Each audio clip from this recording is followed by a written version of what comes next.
ఒక ఎవరినొస్తుని అడిగాను, బాబు రోజుకి ఎన్నిసార్లు ప్రార్థన చేస్తావు? 3 సార్లు ప్రార్థన చేస్తానండి దానియేలులా అన్నాడు. 3 సార్లు ప్రార్థన చేస్తున్నాను చెప్పచ్చు కదా, మళ్ళీ దానియేలులాగా ఎందుకు అంటే ఆయన ఏదో ఒకటి చెప్పాలనుకున్నాడు. ఏంటి ఆ సంగతి అంటే 3 పూటలు ఎప్పుడంటే 3 సార్లు తింటానన్నా నేను, తినే ప్రతిసారి ప్రార్థన చేస్తాను, దానియేలు ప్రార్థన కాదా అన్నాడు. దానియేలు భోజనం ముందు ప్రార్థన చేసిన ఉందా బైబిల్లో? ప్రార్థన చేస్తే ఎక్కడేస్తా ఉన్నారు చెప్పండి? సింహాల బోనులో వేస్తా ఉన్నప్పుడు అలవాటుగా అంటే యథాప్రకారంగా దానియేలు యెరూషలేము వైపుగా కిటికీ తెరిచి ప్రార్థన చేశాడు. ఒక శ్రమ వస్తుంది, ప్రార్థన చేస్తే ఆశీర్వాదం సంగతి అలా పెట్టండి. ప్రార్థన చేస్తే ప్రాణాపాయం ఉంది, లైఫ్ రిస్క్లో పడిపోతూ ఉంది, ఒక డేంజర్ ముందుంది ప్రార్థన చేస్తే అన్నప్పుడు కూడా దానియేలు ఏం చేశాడు? ప్రార్థన చేశాడు. అది తెగింపుతో కూడిన ప్రార్థన. దేవుని సన్నిధిలో మనం చేసే ప్రార్థనలో కొన్నిసార్లు తెగింపు అవసరమై ఉంటుంది. భయపడి నువ్వు ఎప్పుడు ప్రార్థన చేయలే. దేవుని వాక్యం సెలవిస్తాం, దానియేలు ప్రార్థన చేశాడు. కొంతమంది అలవాటుగా చేసే ప్రార్థనలు ఉంటాయి. స్కూల్కి వెళ్ళే ముందు, కాలేజ్కి వెళ్ళే ముందు, బయటికి వెళ్ళేటప్పుడు, భోజనం చేసేటప్పుడు, లేదా ఏదైనా ప్రయాణం చేసేటప్పుడు చేసే ప్రార్థనలో, వాటిని ప్రభావవంతమైన ప్రార్థనలోకి లెక్కేయకండి. దేవునితో నువ్వు గడిపే సమయం, నీ ప్రైవేట్ టైం, దేవునితో నువ్వు గడిపే ఆ రహస్య సమయం ఏదైతే ఉంటుందో అది ప్రభావవంతమైన ప్రార్థనగా లెక్కించండి. దేవుని వాక్యం సెలవిస్తూ ఉంది, నా యందు మీరు నిలిచి ఉండండి.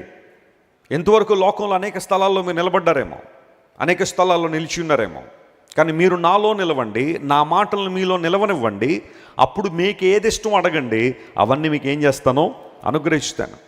ఏ great promise with a great commandment. ఒక గొప్ప వాగ్దానము, గొప్ప ఆజ్ఞతో కలిసి మన దగ్గరికి వచ్చింది. నా యందు మీరు నిలిచి ఉండండి. నిలిచి ఉండండి, నిలబడండి. ముందు అబాయిడ్ ఇన్ మీ, నాలో నిలిచి ఉండండి. కొంతమంది అంటారు కదా, మాట మీద నిలబడుతున్నావరా అంటారు కదా. అంటే మాట మీద నిలబడడం ఏంటి? ఎవరో ఏదో మాట చెబితే దాన్ని కాగితం మీద రాసి దాని మీద నిలబడ్డమా? మాట మీద నిలబడ్డం అంటే అదే అర్థం. అన్న మాట మీద నిలబడ్డం అంటే ఆ మాటకు కట్టుబడి ఉండడం. దేవుడు అన్నాడు మీరు నాలో నిలబడండి అంటే దేవుని మాటకు లోబడ్డం, దేవుని వాక్యాన్ని అనుసరించడం. మన జీవిత విధానంలో ప్రతిరోజు ఉదయం లేచిన రాత్రి పడుకునే వరకు మనం చేసే పనుల్లో దేవుని వాక్యాన్ని చొప్పించడం, ఒబేయింగ్ టు గాడ్స్ వర్డ్. దేవుని వాక్యానికి లోబడే మనసు మనలో ఉన్నప్పుడు గొప్ప కార్యాలు జరుగుతాయి. అనేక సందర్భాల్లో మనం ఒబీడియన్స్ గురించి వింటున్నాం. క్రైస్తవ జీవితాన్ని, విధేయతను విడిగా మనం చూడలేం. క్రైస్తవ జీవితంలో పరిపూర్ణమైన భాగం అంటూ ఏదైనా ఉంది అంటే విధేయతకు చాలా పెద్దపేట ఉంది. మీరు బైబిల్ ఎవరినైనా తీసుకోండి, విధేయత చూపించిన వారు, దేవుని మాటకు లోబడిన వారు, దేవునిలో నిలిచిన వారు విశిష్టమైన దేవునిలో పొందుకున్నారు. ప్రైజ్ ది లార్డ్, హల్లెలూయా. గొప్ప కార్యాలు వారి జీవితంలో జరిగాయి. అనేక సందర్భాల్లో నేను చెబుతున్నాను, దేవుని మాటకు లోబడ్డం ద్వారా, దేవునిలో నిలబడడం ద్వారా మీకు ఏది ఇష్టం అడగండి, అది మీకు అనుగ్రహిస్తాను దేవుడు వాగ్దానం చేసినప్పుడు ముందు మనం చెక్ చేసుకోవాల్సింది, నేను దేవుని మాట ప్రకారం జీవిస్తున్నానా, ఆయన ఆత్మానుసారంగా నడుస్తున్నానా, లేదా నా శరీర అనుసారమైన మనసు నాలో ఉందా, లేదా ఆత్మానుసారంగా దేవుని ఆత్మ నడిపింపు ప్రకారం నడుస్తున్నానా అని మనం పరీక్షించుకోవాలి. యెహెజ్కేలుతో దేవుడు మాట్లాడుతున్నాడు, నరపుత్రుడా నువ్వు చక్కగా నిలవడము, నేను నీతో ఏం చేస్తానో మాట్లాడుతున్నాను. మరి ఇప్పుడు మేము కూర్చున్నాం కదండి అంటారేమో. ఈ నిలబడడం కూర్చోవడం గురించి కాదు అక్కడ. దేవుని వాక్యాన్ని మేము కూర్చుని వింటున్నాం కదండి, యెహెజ్కేలు గారు నిలబడమన్నారు కదండి అనడం కాదు అక్కడ. చక్కగా నిలబడు అంటే అర్థం ఏంటంటే నువ్వు అటు ఇటు తిరగడం ఆపు, ఒకసారి నా సన్నిధిలో నిలబడో, నా సన్నిధిలో నిలిచే భాగ్యము నీకు ఇస్తాను. అబాయిడింగ్ ఇన్ గాడ్, దేవునిలో అంటూ కట్టబడడం. యోహాను సువార్త అదే మనకు నేర్పిస్తూ ఉంది. నాకు వేరుగా ఉండి మీరేమీ చేయలేరు, ద్రాక్షావల్లిని నేను, తీగలి మీరు, and I'm the vine, you are the branches. నాలో మీరు నిలిచి ఉంటేనే మీరు ఫలిస్తారు, మీరు ఏదైనా సాధిస్తారు. క్రీస్తుకు వేరుగా ఉండి మనం సాధించేది లేదు. అనేక సందర్భాల్లో శ్రమలు వచ్చినప్పుడు, ఏదైనా శోధనలు వచ్చినప్పుడు, ప్రతికూలతలు వచ్చినప్పుడు అపవాది మనల్ని ప్రేరేపించే ఒక విషయం ఏంటంటే, ప్రభువును అంగీకరించిన వాళ్ళని నీకు ఇచ్చిన లాభం ఏంటి, ఆయన తెలుసుకోవడం వల్ల నువ్వు పొందిన ప్రయోజనం ఏంటి, యేసుక్రీస్తు ప్రభుని హృదయంలో చేర్చుకోవడం ద్వారా నువ్వు ఏ ప్రయోజనాన్ని పొందుకున్నావు చూడు. స్నేహితులందరూ వదిలేశారు నిన్ను, బంధువులు చూడు హేళన చేస్తున్నారు నిన్ను, నీ భర్త చూడు నిన్ను వదిలిపెట్టేశాడు, లేదా నీ పిల్లలు చూడు నీకు వ్యతిరేక్తం అయిపోయారు, వాళ్ళు చూడు వీళ్ళు చూడు అని చెప్పి అపవాది చాలాసార్లు దేవుణ్ణి పట్టుకున్నందువలన, దేవుణ్ణి కలిగినందువల్ల నీ కలిగిన ప్రయోజనం ఏంటి, ఆయన విడిచి జీవించిన వాళ్ళే కదా బాగున్నారు అన్నట్టుగా కొన్నిసార్లు కొంతమంది నీ ముందుకు తీసుకొస్తాడు. వారిని ఇంటి పక్క వారు కావచ్చు, నీ ఆఫీసులో ఉన్న వాళ్ళు కావచ్చు, మరొకళ్ళు కావచ్చు. ఈ రోజున విలువలు ప్రక్కన పెట్టి డబ్బులు సంపాదించే వాళ్ళు కొంతమంది ఉంటారు. వారు లోకంలో సక్సెస్ఫుల్ పీపుల్గా కనబడుతుంటారు. విలువలు ప్రక్కన పెట్టి అక్రమమైన జీవితాల్లో డబ్బులు సంపాదించే వాళ్ళు, అది నిజమైన సక్సెస్ కాదు, అది ఫలవంతమైన జీవితం అయితే కాదు. దేవుని లేఖనం సెలవిస్తూ ఉంది, మీరు నాలో నిలిచి ఉండండి, కష్టమైన ఇబ్బంది అయిన ప్రతికూలత వచ్చిన నిలబడండి. పౌలు మహాశయుని జీవితాన్ని మనం చూస్తే ప్రభువును అంగీకరించిన నాటి నుండి పరలోక రాజ్యానికి పిలువబడినంత వరకు పౌలు భక్తుడు ప్రభువులో నిలిచి ఉన్నాడు. ఎన్నో శోధనలు వచ్చాయి, ఇబ్బందులు వచ్చాయి, ప్రతికూలతలు వచ్చాయి, కానీ ఎప్పుడు కూడా తన విశ్వాస జీవితంలో వెనుకకు వెళ్ళిపోలేదు.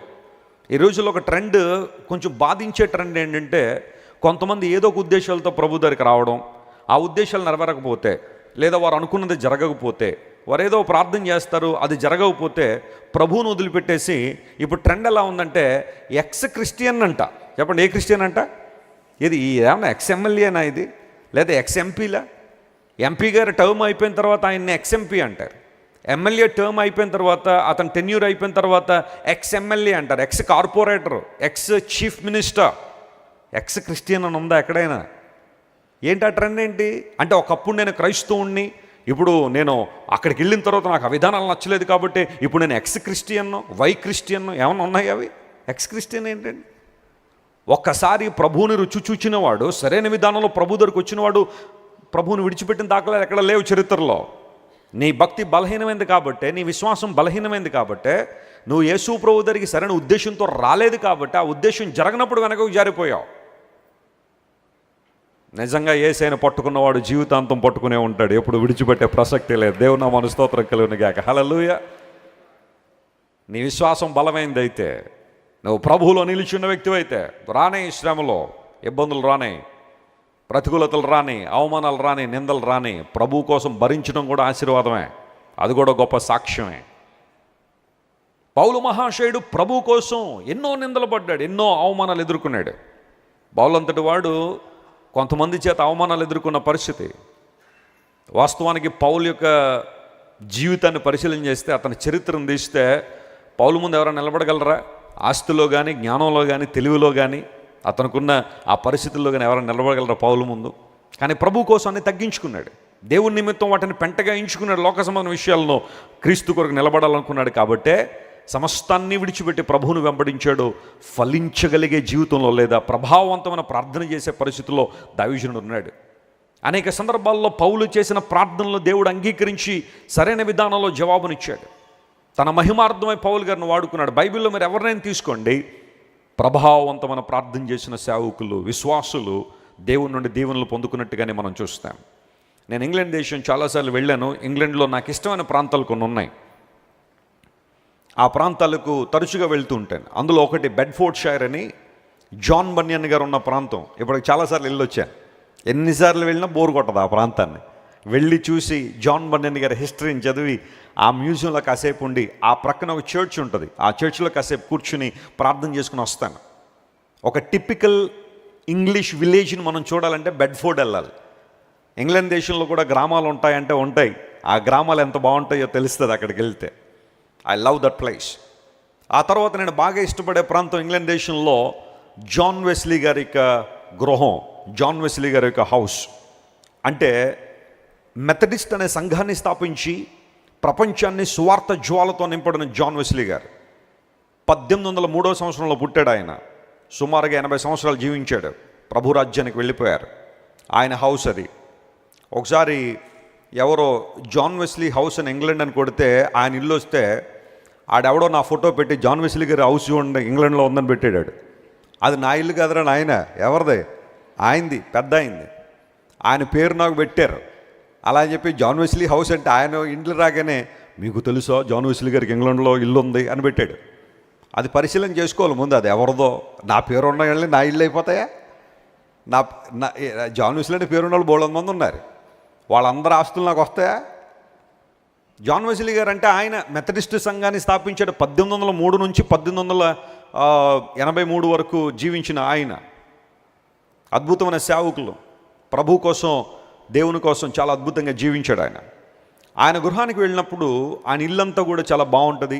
ఆయనకు ఒక బెడ్రూమ్ ఉంటుంది, చిన్న బెడ్. జాన్ వెస్లీ గారి స్టేచర్కి చాలా పొట్టివాడు ఆయన, అంత హైట్ ఏం కాదు, చాలా పొట్టివాడు ఆయన. ఆయనకున్న షూ సైజుని బట్టి ఆయన స్టేచర్ని లెక్కట్టచ్చు. ఆయన బెడ్ కూడా చిన్నదే. మన ఇంట్లో చిన్నపిల్లలు పడుకునే బెడ్ ఎంత ఉంటుందో అంత బెడ్ ఉంటుంది, దాని మీద పడుకున్నాడు ఆయన. ఆ బెడ్రూమ్ ప్రక్కనే ఒక రూమ్ ఉంటుంది, చిన్న రూము, మన ఇంట్లో బాత్రూమ్ సైజులో ఉంటుంది ఆ రూమ్. దానికి అనేక మంది దేవుని బిడ్డలు పేరు పెట్టిన ఓ పేరేంటో తెలుసా? ఆ రూమ్ చాలా చిన్నగానే ఉంటుంది. Every morning 4 o'clock లేచేవాడు దావీదునుడు.